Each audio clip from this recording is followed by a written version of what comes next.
Assalamualaikum warahmatullahi wabarakatuh. Alhamdulillah nahmaduhu wa nasta'inuhu wa nastahdihi wa nastaghfiruh wa na'udzu billahi min syururi anfusina wa min sayyiati a'malina. Man yahdihillahu fala mudilla lahu wa man yudlil fala hadiya lahu. Asyhadu an la ilaha illallah wahdahu la syarika lahu wa asyhadu anna Muhammadan abduhu wa rasuluhu wa usalli wa usallimu ala rasulihil karimil mustafa wa ala alihi wa sahbihi ajma'in. Subhanaka la ilma lana illa ma 'allamtana innaka antal alimul hakim. Rabbi shrah li sadri wa yassir li amri wahlul 'uqdatan min lisani yafqahu qawli. La haula wa la quwwata illa billahil aliyyil azim. Yang dikasihi Al-Fadhil Cikgu Sulaiman Makderus selaku timbalan yang dipertua PAS kawasan yang menjadi pengerusi pada malam ini. Sahabat saya Al-Fadhil Ustaz Suhaimi Sa'ad, Ketua Penerangan Badan Perhubungan PAS Negeri Pahang, Al-Fadhil Ayangah Imam Masjid Al-Fatah, seluruh ahli jawatan kuasa PAS kawasan, Dewan Pemuda, Dewan Muslimah, hadirin hadirat yang dikasihi dan dirahmati oleh Allah Subhanahu wa taala. Pertama-tama marilah kita merafakkan setinggi-tinggi kesyukuran kehadrat Allah Subhanahu wa taala. Kerana Allah Subhanahu wa taala telah kurniakan kepada kita akan nikmat iman dan nikmat Islam, dan seterusnya kita juga merafakkan setinggi-tinggi kesyukuran kerana pada malam ini kita telah diberikan kesempatan oleh Allah Subhanahu wa taala untuk kita dapat bersama-sama dalam satu siri program ceramah yang dianjurkan oleh pihak PAS Pahang, program yang bertujuan untuk kita melancarkan kutipan derma sebagai dana pembinaan kompleks PAS, kompleks Al-Makmur PAS Negeri Pahang, yang mana insya-Allah kompleks tersebut yang akan dibina pada fasa yang pertama ini, yang sekarang ini sebenarnya sedang di dalam pembinaan. Jadi insya-Allah mudah-mudahan pertemuan kita pada malam ini akan mendatangkan natijah yang baik. Kerana kita bagi pihak PAS, pastinya kita tidak sama dengan UMNO, malahan dengan mana-mana parti-parti yang lain. Kerana kita bergerak di atas dasar parti kita, iaitulah Al-Quran, Sunnah, Ijma' dan Qiyas yang berdasarkan kepada Islam. Maka pastinya setiap daripada pergerakan, operasi ataupun orientasi kita di dalam medan politik dan juga medan dakwah ini pastinya berlandaskan dengan apa yang telah ditunjuki oleh Allah dan juga dengan hadis Nabi sallallahu alaihi wasallam. Inilah yang menjadi punca PAS semakin lama semakin kuat dan semakin lama dicemburui. Walaupun kita melihat bagaimana PAS berhadapan dengan cabaran-cabaran yang begitu besar, kita melihat juga bagaimana daripada dulu sehinggalah sekarang, pihak UMNO dan Barisan Nasional tidak henti-henti mendatangkan beberapa isu dengan satu tujuan, supaya PAS semakin lemah dan supaya masyarakat Melayu Islam di dalam Malaysia tidak memberikan sokongan kepada PAS. Namun begitu, perlu kita ingat bahawa agama Allah Subhanahu wa taala, agama Islam ni adalah agama Allah. Maka Allah Subhanahu wa taala lah yang memeliharanya. Dan perjuangan Islam ini, tuan-tuan, kalaulah sekiranya ahli-ahli anggota perjuangan Islam itu istiqamah, maka kita akan melihat kita semakin lama akan semakin kuat. Walaupun kita melihat juga dalam keadaan yang sedikit lambat, berbeza dengan ada parti-parti ataupun kumpulan-kumpulan yang lain. Namun di sana, bagaimana Allah Subhanahu wa taala telah menjanjikan kemenangan, menzahirkan liyuzhirahu ala dini kulli walau karihal musyrikun. Allah telah menjanjikan untuk menzahirkan agamanya walaupun Islam ini dibenci oleh golongan-golongan musyrikun, oleh mereka-mereka yang mensyirikkan Allah Subhanahu wa taala.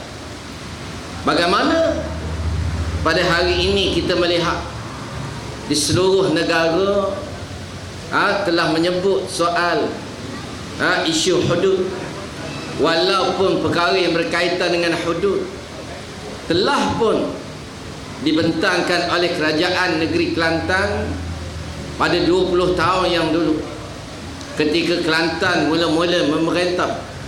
Pada penggal yang pertama, undang-undang jenayah syariah ini telah pun dibentangkan, dan diminta kepada kerajaan UMNO dan Barisan Nasional supaya meluluskan rang undang-undang tersebut. Namun begitu, pihak kerajaan UMNO bukan saja tidak meluluskan undang-undang tersebut, malahan undang-undang tersebut dipertikai dan sampai kepada peringkat mereka menghina hukum Allah Subhanahu wa taala tersebut. Begitulah perjalanan yang panjang yang kita lalui selepas daripada 20 tahun. Kita melihat bagaimana isu ini kembali dipermainkan. Bagaimana hasrat PAS, kerajaan PAS negeri Kelantan nak melaksanakan hukum hudud. Kita melihat bagaimana pihak MCA khususnya yang merupakan parti komponen daripada Barisan Nasional telah memainkan peranan, memperlihatkan penentangan mereka terhadap hukum hudud. Namun tuan-tuan, kita sebagai orang yang beriman, kita tak kisah sangat.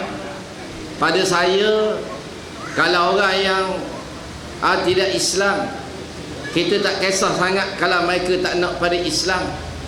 Macam kita ajak diri sembahyang lah. Kalau kita ajak orang Hindu pergi sembahyang masjid, kita ajak orang Buddha pergi sembahyang masjid, kalau dah dia tu bukan agama Islam, kalau dia tak nak, takkan pula kita nak kata dia ni zalim pula, takkan kita nak kata dia ni penentang Islam pula, sedangkan memang mereka itu tidak beragama Islam. Namun kita melihat bagaimana UMNO dan Barisan Nasional yang menerajui negara lebih daripada 60 tahun, sepatutnya undang-undang dan peraturan yang sebegini, perkara yang berkaitan dengan Islam, daripada dulu dah mereka memberikan kepahaman terhadap masyarakat Malaysia. Tetapi tuan-tuan, macam-macam alasan. Ini masalah kepahaman, tak faham nak buat macam mana tuan-tuan. Alasannya rakyat tak faham. Kalau benda lain dia boleh bagi faham, cuba dia fahamkan hudud kepada rakyat sebagaimana dia fahamkan rakyat tentang GST. GST ni tuan-tuan, dalam radio ada, dalam TV ada, dalam surat khabar ada. siap buat lagu lagi nak suruh faham dengan GST ni tuan-tuan. Kenapa bila nak duit rakyat dia bersungguh memberikan kepahaman pada rakyat tentang GST? Kenapa tak beri kesungguhan untuk memahamkan rakyat berkaitan dengan undang-undang Allah Subhanahu Wa Taala, berkaitan dengan hudud? Beri alasan sebab kita masyarakat majmuk. Tuan-tuan, Malaysia ni bila tidak majmuknya? Masa bila Malaysia ni tidak akan jadi negara majmuk? Daripada dululah memang kita majmuk. Ada China, ada India, ada asli dan sebagainya. Nak tunggu tak majmuk tuan-tuan? Sedangkan peratus penambahan orang bukan Islam dalam negara kita semakin bertambah. Malahan Malaysia ni pula semakin majmuk. Kalau dulu hanya ada China, India, hanya ada etnik-etnik di Sabah, Sarawak tuan-tuan. Mari pula hak lain pula sekarang ni, daripada Bangladesh, daripada Indonesia, daripada Myanmar, daripada Nepal, daripada Afrika, sampai kat Tanjung Lumpur pun ada Afrika juga tuan-tuan. Kau lama kau majmuk, kau lama kau majmuk. Saya pun duk mikir Tanjung Lumpur ada Afrika. Rupanya ada Afrika baru-baru ni tuan-tuan. Cuba tuan-tuan bayangkan, masa bila tidak majmuk, kau lama kau majmuk, kau lama kau majmuk. Memang sampai bila-bila pun kalau nak bagi alasan Malaysia ni majmuk, tak boleh nak laksana hukum Allah Subhanahu Wa Taala, jawapan dia sampai bila-bila lah tak boleh nak laksana. Kalaulah alasan dia itu kerana majmuk tuan-tuan. Sebab itu kita orang yang beriman, Allah Subhanahu Wa Taala telah menyebut dalam Al-Quran, fala wa rabbika la yu'minuna hatta yuhakkimuka fima syajara bainahum summa la yajidu fi anfusihim harajan mimma qadaita wa yusallimu taslima.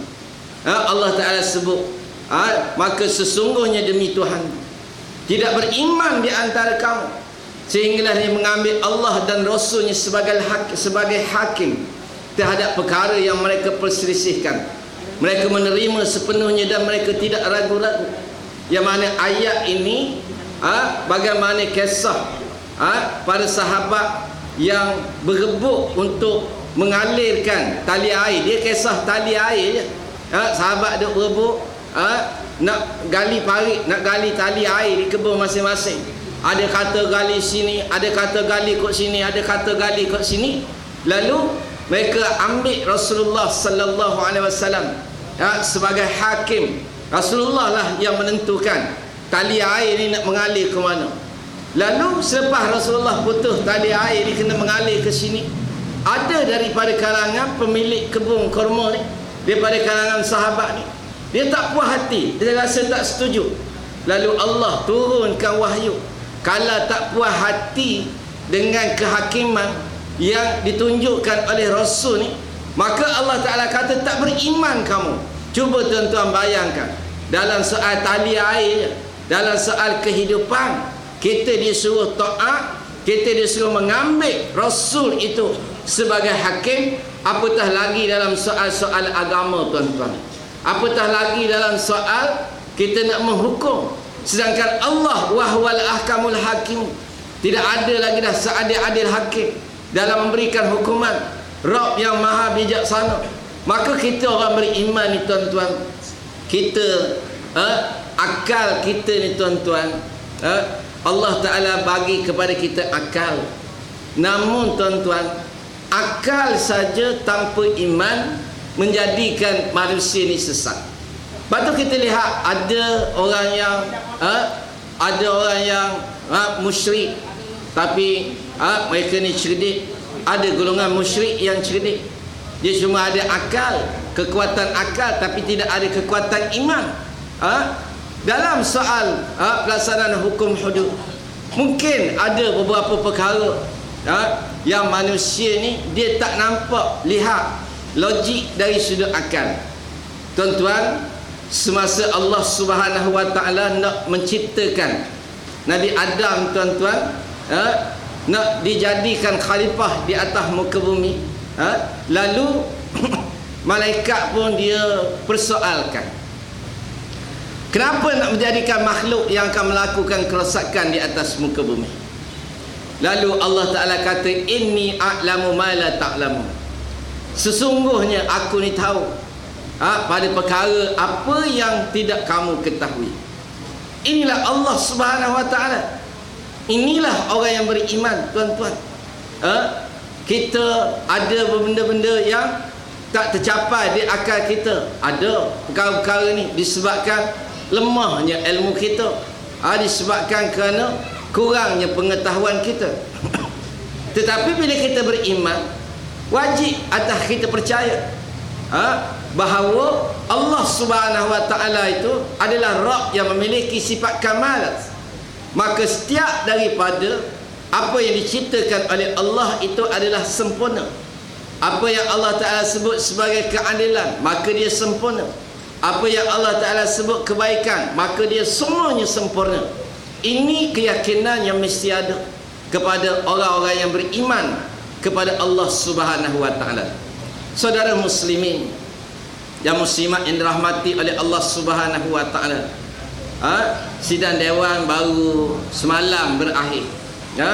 Saya nak bagi kelapangan masa yang luas pada penceramah kita. Jadi sidang dewan ni tidak banyak juga perkara yang dibangkitkan. Kalau disebut isu-isu, di antara isu panahnya isu banjir lah tuan-tuan. Itu dia antara yang panah. Bagaimana wakil daripada kita persoalkan tentang kelemahan pengurusan banjir, dan begitu juga pembahagian duit banjir. Jadi bagi duit banjir ni tuan-tuan, hak sana dapat, sini tak dapat. Ada pula dapat sampai 2-3 kali. Yang kita petikaikan tu cara ataupun sistem yang tidak sistematik. Saya tanya bila nak bagi duit banjir ni. Lalu bangun dia kata dia bagi 28, 29, 30. Mana hari semalam, hari ni lah duit banjir. Yang dia bagi surat. Kalau dapat tu dapatlah, kalau tak dapat tu rasa-rasanya tak ada lah tuan-tuan. Jadi duit daripada kerajaan UAE, yang ni Menteri Besar sendiri jawab. Ya, UAE bagi 32.9 juta. Menteri Besar jawab bahawa duit ni UAE dia tak bagi sendiri kerana ada beberapa masalah krisis kepercayaan. Artinya tuan-tuan, kerajaan UAE ni dia tak percaya kepada kerajaan UMNO, sehingga duit tu dia tak bagi. Dia tak bagi dan dia berhasrat nak bagi sendiri kepada semua masa banjir. Ini Menteri Besar jawab. Jadi Menteri Besar kata tugas kerajaan lagi faham sekarang ni ialah menghantar nombor akaun mangsa-mangsa banjir, dan kemudian kerajaan UAE dia sendiri akan bank in-kan ke dalam akaun mangsa banjir. Tunggulah. Kalau ada tu ada. Jadi krisis kepercayaan, dia tak percaya. Asalnya kata nak bagi nak bagi, tetapi disebabkan kerana hilang kepercayaan, maka tarik balik, tak jadi bagi. Nanti dapatlah. Kalau dapat, kalau tak dapat, sudah. Mana begitulah tuan-tuan. Jadi itu sikitlah isu banjir hak ni ya tuan-tuan. Nak pun nak tahu bila dapat duit, saya mana tahu. Tidak dapatlah. Jadi insya-Allah mudah-mudahan tuan-tuan himpunan kita pada malam ni dirahmati oleh Allah Subhanahu Wa Ta'ala. Perhimpunan kita pada malam ni dengan hasrat untuk kita mengumpul dana sebanyak mungkin untuk pembinaan komplek Al-Makmur ni tuan-tuan. Jadi besarlah harapan kami bahawa tuan-tuan pada hari ni bawa duit banyak. Ni saham kita tuan-tuan di hari akhirat. InsyaAllah mudah-mudahan. Jadi saya rasa cukuplah sekadar tu. Saya mengalukan kehadiran dua orang pimpinan kita, Al-Fadhil Ustaz Suhaimi, Al-Fadhil Ustaz Datuk Tuan Ibrahim, yang sudi untuk bersama-sama dengan kita pada malam ini. Jadi satu lagi makluman saya maklumkan pada 3 hari bulan hari Sabtu. 3 hari bulan hari Sabtu. Jadi saya menjemput tuan-tuan sekalian. Ada dah bagi kad jemputan tu. Ini jemputan secara resmi untuk ke jamuan. Jamuan di Markas PAS Kampung Seri Damai. Markas Pusat Tarbiyah Islamiah Kampung Seri Damai. Jamuan pembinaan pusat tarbiyah tersebut. Jadi dengan segala hormatnya dipersilakan semua jemput anak isteri. Jadi saya rasa cukuplah sekadar itu pada malam ni sebagai ucapan alu-aluan. Assalamualaikum warahmatullahi wabarakatuh.